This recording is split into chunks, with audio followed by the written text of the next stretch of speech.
T20 world cup में अब next match की अगर बात की जाए मैच प्रीव्यू की तो यहाँ पर हमने आपके सामने रखा है नेपाल वर्सेस नीदरलैंड्स। जी हाँ, ये मैच अब फाइनली कहीं ना कहीं इसके बारे में चलिए बात की जाए, करते हैं। नेपाल वर्सेस नीदरलैंड अगर बात करें तो ग्रैंड प्रेरियो स्टेडियम में ही है, जो जहाँ पर यूएसए वर्सेस कनाडा का जो मैच हुआ था उसी ग्राउंड पे जो है ये मैच खेला जाना है। और अगर हम बात करें इस मैच में रेन के चांसेस बहुत कम है, हालांकि अब तक बहुत सारे मैचेस में रेन के चांसेस थे, लेकिन पीएनजी वर्सेस वेस्ट इंडीज में थोड़ा बहुत हॉल्ट लगा, लेकिन इसके अलावा मैचेस हुए तो चलिए बहुत अच्छी बात है। चलिए कि कम से कम वेदर की वजह से मैचेस जो है वो खराब ना हो, मैचेस होने चाहिए, चाहे वो कैसे भी हो, बस मैचेस जरूर यहाँ पर होने चाहिए। तो नेपाल वर्सेस नीदरलैंड मैच की अगर बात की जाए तो बहुत सारी चीजें यहाँ पर डिस्कशन के तौर पर रहेगी। नेपाल किस तरह से इस गेम को देख रहा है और किस तरह से उनकी परफॉर्मेंस है, क्या क्या चीजें उनको ध्यान में रखनी होगी। नीदरलैंड्स के पर्सपेक्टिव से अगर आप देखें तो फिर क्या क्या चीजें निकल कर यहाँ पर आती है इस गेम में, इसके बारे में बात करेंगे। लेकिन शुरुआत सबसे पहले करना चाहूंगा दोनों टीमों की प्रोबेबल 11 जान लेते हैं कि क्या एक्सपेक्ट कर रहे हैं प्रोबेबल 11 दोनों ही टीमों की इस मैच में, फिर बात करेंगे आगे।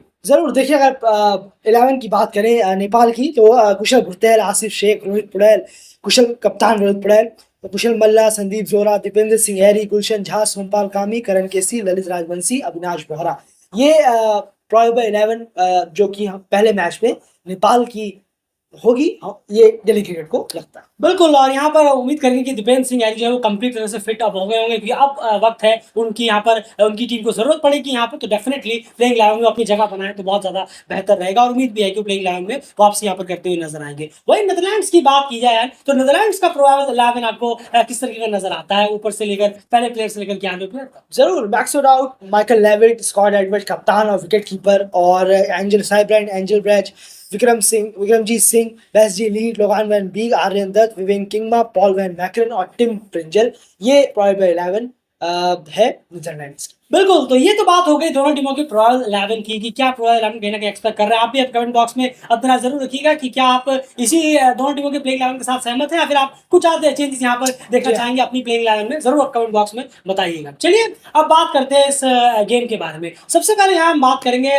नेपाल के पर्सपेक्टिव से। अगर हम देखें, याद रखिएगा जो भी डिस्कशन है वो नेपाल के पर्सपेक्टिव से होंगी, फिर उसके बाद नीदरलैंड के पर्सपेक्टिव से भी हम आपके सामने चीजें रखेंगे। एंड यहाँ पर सबसे पहली चीज जो है नेपाल के लिए जो सबसे बड़ी दिक्कत इस वक्त नजर आई है रिसेंटली, वो है ओपनिंग स्टैंड। और यहां पर अगर ओपनिंग स्टैंड एक अच्छा मिल गया टीम को तो एक अच्छा बेस सेट हो जाएगा बाकी प्लेयर्स के लिए, बाकी मिडिल ऑर्डर के लिए, जो कि रन्स फिर भी कर रहे हैं इन कंपेयर टू ओपनिंग पे। बिल्कुल, बहुत जरूरी है ओपनिंग्स के लिए रन लगाना। स्ट्रगल जारी है, एक पार्टनरशिप हमें ज्यादा देर टिकती नहीं है टिकते हुए ग्राउंड पर। ओपनर्स में या ओपनर्स में से कोई एक जना लंबा जाए, 60-70 की इनिंग खेले, ये भी बहुत ज़रूरी हो जाता है। सामने वाले बॉलर को समझे, जो एक पुराना प्लेयर टिका हुआ हो, जमा हुआ हो, और वो ओपनिंग से हो तो और अच्छा होगा। और अगर दोनों ही साथी ओपनर्स अगर चल जाए और 40-50 रन की एक पार्टनरशिप दे दे शुरुआत में, तो बहुत बेहतर होगा। बिल्कुल, क्योंकि एज अ ओपनिंग प्लेयर ही शुरुआत की ज्यादा जरूरत होगी, क्योंकि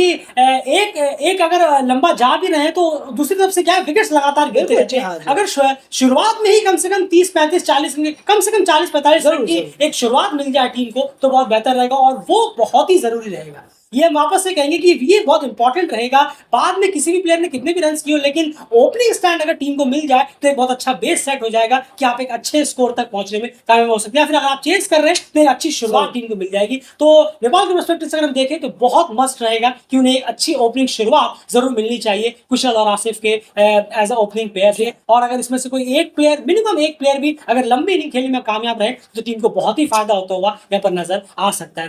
एंड उसके बाद अगर हम देखें तो 3 ऐसे प्लेयर्स की आप बात कर रहे थे कि ये 3 बैट्समैन का जो स्कोर करना है, कंट्रीब्यूशन है, वो एक अलग लेवल का क्रूशियल रहेगा टीम के लिए। और ये 3 अगर कंट्रीब्यूट करते हैं अपने बल्ले से तो टीम एक बहुत स्ट्रांग पोजीशन पर आ सकती है, क्योंकि इन तीनों का जो डाउन है वो कहीं ना कहीं थोड़ा सा अलग है और खेलने का तरीका भी। बिल्कुल, देखिए ओपनर से कुशल भुर्तेल है और रोहित पुड़ैल है और दीपेंद्र सिंह हैरी है। ये तीनों बल्लेबाज अगर चलें, काम करें अच्छे, क्योंकि बहुत अच्छे स्ट्राइक रेट से भी ये बल्लेबाजी करते हैं, इसलिए इनका रन्स करना भी बहुत फायदेमंद होगा टीम के लिए। अगर ये तीनों ही बल्लेबाज रन्स करें, चाहे पहले बैटिंग कर रहे हो या दूसरी बैटिंग कर रहे हो, मैटर नहीं करता, लेकिन अगर चेस भी कर रहे हो या टारगेट दे भी रहे हो तो इन 3 का चलना बहुत जरूरी है। बिल्कुल, बहुत इंपॉर्टेंट रोल रहेगा इन तीनों। जैसे हमने वापस से वही चीज़ हम दोहराएँगे कि ओपनिंग पेयर को एक अच्छी शुरुआत ज़रूर दिलानी पड़ेगी। प्रेशर वहीं से आता है और वो हमने प्रीमियर कप के नॉकआउट्स में भी देखा, जी प्रेशर हाँ। वहीं से आता है कि अगर ओपनिंग में ही अगर शुरू के ही 2-4 गेंदों में या फिर 1 ओवर में या 2 ओवरों में अगर ओपनिंग पे टूट कोई भी हो वो अगर टूट जाता है, तो वहाँ पर जो है एक अच्छी शुरुआत जो है टीम को मिल नहीं पाती है। फिर उसके बाद क्या होगा कि वही दूसरा जो ओपनर बचा हुआ है, वो अगर लंबी इनिंग खेल जाए तो बात और जी है। हाँ। लेकिन वो चीज़ यहाँ पर हर हाल में नेपाल को कर दिखानी पड़ेगी और उसके बाद रोहित और नीचे आकर दीपेंद्र के अच्छे बीच में प्लेयर्स हैं, संदीप है, कुशल मल्ला है, सबके अपने अपने रोल्स हैं, लेकिन एक अच्छी शुरुआत और बीच में जो रोहित आकर अपना काम कर रहा है और रोहित के बल्ले से रन लगातार निकल रहे हैं, कंसिस्टेंसी से वो रन कर रहे हैं, तो ये कंसिस्टेंसी इस वर्ल्ड कप के मैचेस में भी बरकरार रहनी बहुत जरूरी पड़ेगी नेपाल के लिए। और दीपेंद्र सिंह एरी का जो टच है वो बहुत इंपॉर्टेंट रहेगा, जहां पर वो अपनी एक इनिंग को फिनिश करते नजर आते हैं, चाहे वो चेस करे या फिर डिफेंड करे। ये तो बात हो गई बैटिंग डिपार्टमेंट की। एंड ऑलराउंडर्स का नेपाल के आप क्या रोल यहाँ पर देख रहे हैं इस मैच में, क्योंकि गुलशन झा यहाँ पर है, दीपेंद्र सिंह एरी यहाँ पर है और कुशल मल्ला यहाँ पर है। क्या आप रोल देख रहे हैं इन तीनों का, खास करके दोनों पर्सपेक्टिव से, बैटिंग से भी और बॉलिंग से भी? बिल्कुल जरूर हो जाएगा। देखिए 2-3 ओवरों में क्या कर सकते हैं अपनी बॉलिंग से, विकेट को दिला सकते हैं, ब्रेक थ्रो दिला सकते हैं या नहीं, क्योंकि अगर रेगुलर जो बॉलर्स हैं अगर वो बॉलिंग करा रहे हैं, थोड़ा सा एक्सपेंसिव जा रहे हैं, तो बहुत बार हमने देखा है कि कभी कोई एक बॉलर आया अचानक, कोई उसने आकर यहाँ विकेट लिया, जो सामने वाली टीम इतना ज़्यादा नहीं जानती जिनके बारे में, या खेला थोड़ा सा कम हो, तो ये जो प्लेयर्स हैं और खासकर दीपेंद्र तो है ही बहुत बेहतरीन, गुलशन झा भी अच्छा कर रहे हैं अपनी बॉलिंग से, तो ये बॉलिंग से भी और बैटिंग से तो खैर ऑब्वियसली ये रन्स कर ही रहे हैं ये तीनों।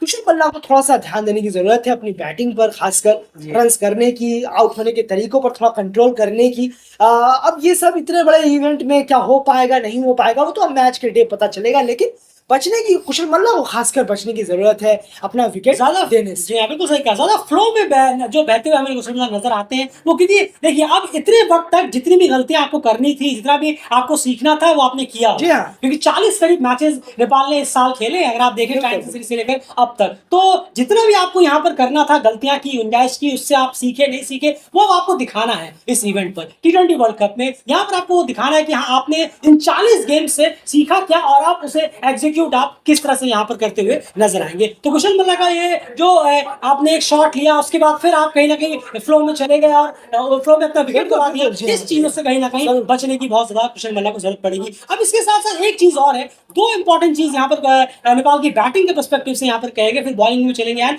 बैटिंग के पर्सपेक्टिव से अगर आप देखें यहाँ पर, तो वो है स्ट्राइक को रोटेट करना, बहुत जरूरी होगा स्ट्राइक को रोटेट करना, और ये चीज बहुत ज्यादा डेंट टीम को करती है।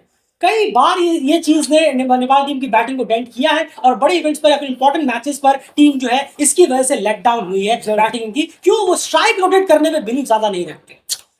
एक प्लेयर ने एक शॉट मारा, तुरंत वो नॉन स्ट्राइकर इन पर चले जाए, ये जो आर्ट है हमने पहले भी कहा है और जिसको हम अभी भी वापस से उठाएंगे, ये आर्ट प्लेयर्स को लानी पड़ेगी इस मैच में। अब जो इतना भी आपने सीखा हो इसे यहाँ पर एग्जीक्यूट करना पड़ेगा जरूर। एक प्लेयर अपने ऊपर ही सब ना ले ले कि नहीं सब पूरी टीम की जिम्मेदारी सिर्फ मेरे ऊपर ही है, ये सोचकर नहीं चलना आपको। आपने एक बाउंड्री निकाली है या फिर आपने डबल भी लिया है, इसके बाद एक सिंगल लेकर चलिए आपने 2 गेंदों में 3 रन बनाए, अब सामने वाले बैट्समैन की बारी। अगर आप ज्यादा फ्लो में बहेंगे, स्ट्राइक रोटेट नहीं करेंगे, तो बहुत ज्यादा प्रेशर आप पे आता जाएगा, फिर उसके बाद होगा डॉट बॉल्स का सिलसिला, फिर उसके बाद होगा खराब शॉट का सिलसिला और अपना विकेट आप गंवा देंगे। अगर आप स्ट्राइक रोटेट करेंगे तो ना डॉट बॉल्स होंगी, ना आप पे एक्स्ट्रा प्रेशर आएगा और ना आपको अननेसेसरी शॉट खेलना पड़ेगा। ये तीनों चीजें एक ही चीज से जुड़ी हुई है, स्ट्राइक रोटेशन। ये हम देखना जरूर चाहेंगे नेपाल की बैटिंग में, और ये अगर आपने अच्छे से किया, खास करके टॉप 5 बैट्समैनों ने, तो यकीन मानिए नेपाल की बैटिंग जो है वो काफी हमें अच्छी नजर आ सकती है। ये सब हम नेपाल के पर्सपेक्टिव से यहाँ पर फिलहाल बात कर रहे हैं। एंड बॉलिंग डिपार्टमेंट की बात क्या करेंगे आप? टफ तो है, क्योंकि बॉलिंग जो है खास करके डेथ ओवरों में तो और ज्यादा हमें लैक करती हुई नजर आ रही है, चाहे वो कोई भी बॉलर हो डेथ ओवर में, सोमपाल हो, करण हो, अविनाश हो, कोई भी हो, डेथ ओवर्स में हाल सभी का खराब है। इसके लिए आप क्या कहें? नहीं जरूर, देखिए कोशिश तो करनी होगी बॉलर्स को अपना लाइन लेंथ को सही करने में, अगर कोई एक लाइन पकड़ कर डाल रहे हैं तो उसको कंटिन्यू करने में थोड़ा सा यहाँ पर चेंज ऑफ बॉलिंग भी हमें नजर आए, थोड़ा सा हाथों का इस्तेमाल हो, कटर पेसर थोड़ा कटर डालें, स्लोअर भी ट्राई करें, और एक बेहतरीन लाइन और लेंथ को तुरंत जजमेंट कर कर फोकस रखें उस लाइन लेंथ पे। थोड़ा मुश्किल होता है, लेकिन आपके पास एक्सपीरियंस बॉलर भी है, सोमपाल करण जैसे बॉलर हैं, ललित राजवंशी भी काफ़ी मैच खेल चुके हैं, अविनाश बोहरा भी काफ़ी टीम के साथ जुड़े हैं, वो भी काफ़ी अच्छा खेल रहे हैं। तो ज़रूर ये उम्मीद रहेगी कि किसी भी specific line length fielding placement के साथ रहकर बजाय एक्स्ट्रास के उस पर कंट्रोल करके आप बॉलिंग कराएं तो बहुत बेहतर होगा। और डेथ बॉलिंग में थोड़ा कुछ ज़्यादा ट्राई ना करें, थोड़ा सा ट्राई कर जरूर करें कि हाँ एक दो बॉल अगर आप चौके के लिए जा रहे हैं तो खुद थोड़ा पेस को चेंज करें, थोड़ा सा फील्डिंग को थोड़ा चेंज करके देखें तो बेहतर होगा डेथ फेस में। और बस अपना इसी प्लान के साथ जाएं, लेकिन शुरुआत में ही ज़्यादा चेंजिंग पर जाएंगे और खासकर पावर प्ले में आपको थोड़ा सा विकेट की जरूरत होगी पावर प्ले के अंदर, क्योंकि बहुत जरूरत है क्योंकि सामने लेविट है टीम में, बहुत जरूरी है। शुरुआत दिलाते हैं बिल्कुल 6 ओवर के अंदर आपको विकेट दिलाना होगा, 2 विकेट कम से कम होने चाहिए नीदरलैंड्स की, तो शुरुआत अच्छी कर पाएंगे नेपाल के बॉलर्स। बिल्कुल। और जैसे डेथ ओवर्स की बात आपने की और तो वहां पर क्या है, जैसे हमने ये चीज पहले भी कही हुई है, किस तरह के इवेंट्स पर आपको बहुत शार्प भी होना पड़ेगा। आपको ये देखना पड़ेगा कि बैट्समैन जो है वो कौन से एरिया को ज्यादा टारगेट कर रहे हैं, लेग साइड है या ऑफ साइड है, कौन से साइड में वो ज्यादा कंफर्टेबल फील कर रहे हैं, तो आपको उस साइड से बिल्कुल विपरीत जो है ऑपोजिट जो है वो बॉलिंग कराने की कोशिश यहाँ पर करनी होगी, ताकि वो खुद ट्राई करे, आप ट्राई करें। अगर वो ज्यादा ट्राई करने की कोशिश करेंगे तो एज आ सकता है, विकेट उनका गिरेगा और फिर वो मन चाहे रन नहीं मिलेंगे। अगर वो चौका छक्का चाहते हैं तो 1-2 मिलेगा, और डेथ ओवर में अगर आप 1-2 दे रहे हैं तो समझ लीजिए आपकी जीत ही है। ऐसा पेसर भी आप अगर 1-2 दे रहे हैं, कम से कम बाउंड्रीज तो नहीं आ रही है, जो आसानी से 2 गेंदों में 10 दे सकते हैं, लेकिन यहाँ पर 1-2 से काम चल रहा है। तो ये आपको देखना पड़ेगा, बहुत जल्दी ये पढ़ना पड़ेगा कि बैट्समैन कौन से एरिया में ज्यादा कंफर्टेबल है और कौन से में कंफर्टेबल नहीं हो रहा है वो बैट्समैन, उसी जगह पर आपको बॉलिंग को टाइट करना हो। तो फिर डेथ ओवर्स में भी आप अच्छी खासी अपने स्पेल्स निकाल सकते हैं, ये ध्यान रखना। और जैसे मैंने कहा, शुरुआत के पावर प्ले में विकेट्स मस्ट होगा। सामने हम जानते हैं लेविट जिस तरह की शुरुआत दिलाते हैं, बहुत तेजी से वो गेम ले जाएंगे। लेविट और मैक्सवेल या लेविट के अलावा कोई भी एक प्लेयर चलेगा, इन दोनों का विकेट हर हाल में पावर प्ले के अंदर टीम को निकालना पड़ेगा, बहुत क्रूशियल रहेगा, वरना एक तेज शुरुआत दिलाकर नेपाल को जो है वो पीछे धकेल सकते हैं, लेकिन नेपाल को इस पे अटैक ऑन करना यहाँ पर पड़ेगा। तो ये बात हो गई नेपाल के पर्सपेक्टिव से। एंड नीदरलैंड के पर्सपेक्टिव से यहाँ पर चीजों को आप देखते हैं, बैटिंग डिपार्टमेंट में नो डाउट उनके लिए भी लेविट की शुरुआत बहुत इंपॉर्टेंट है।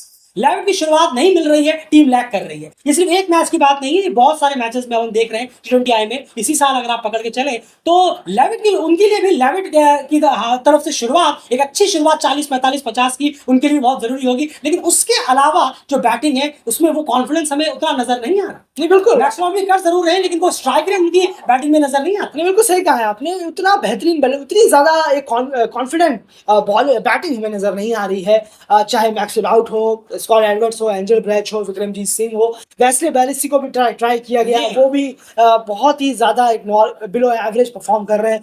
तो जरूर एक स्ट्रगल यहाँ पर जारी है नीदरलैंड्स के बैट्समैनों की तरफ से, पर माइकल लेविट हर बार तेज शुरुआत दिलाकर 70-80 कर 50 रन कर टीम को निकालते हैं। उनके साथ कोई एक 30-35 रनों की रन बॉल वाली इनिंग खेलता है तो जाके टीम एक अच्छे टोटल तक पहुंच पाती है।